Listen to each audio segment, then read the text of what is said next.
श्रीमद् भागवत महापुराण में जब राजा परीक्षित श्री सुखदेव जी द्वारा 28 प्रकार के नरकों का वर्णन श्रवण कर रहे थे, तो जब उन नरकों की यातनाओं को सुना तो राजा परीक्षित बड़े डर गए और कहने लगे कि हे गुरुदेव, जाने अनजाने में तो मुझसे भी कई पाप बन गए होंगे, तो क्या मुझे भी नरक में जाना पड़ेगा?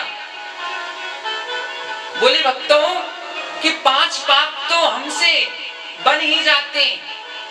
वो कौन से?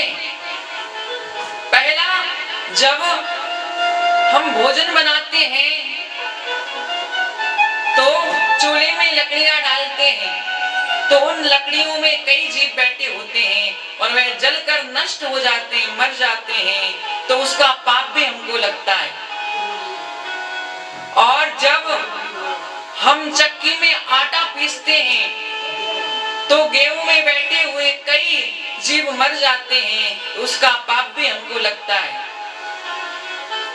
जब हम साफ सफाई करते हैं, झाड़ू लगाते हैं, तो उस समय भी कई जीव मर जाते हैं, तो उसका भी पाप हमको लगता है।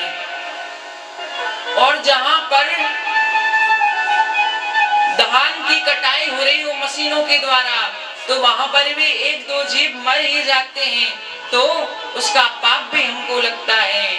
और 5वां, जब हम रास्ते पर चलते हैं तो कई जीव हमारे पैरों के नीचे आकर दबकर मर जाते हैं, तो उसका पाप भी हमको लगता है। भक्तों, ये 5 पाप तो नित्य प्रतिदिन हमसे होते ही हैं, तो बोले क्या इनका कोई प्रायश्चित नहीं है?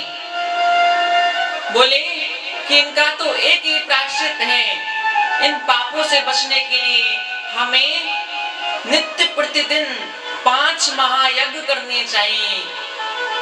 बोले वे 5 महायज्ञ कौन से? पहला, हमें गाय को रोटी देना चाहिए।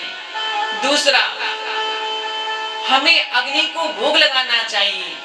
तीसरा, हमें कुत्ते को रोटी डालनी चाहिए। और चौथा, हमें चींटियों को आटा डालना चाहिए। और 5वां, चिड़िया को दाना डालना चाहिए। इन 5 महायज्ञ करने से हमें जाने अनजाने में किए गए पापों से मुक्ति मिल जाती है।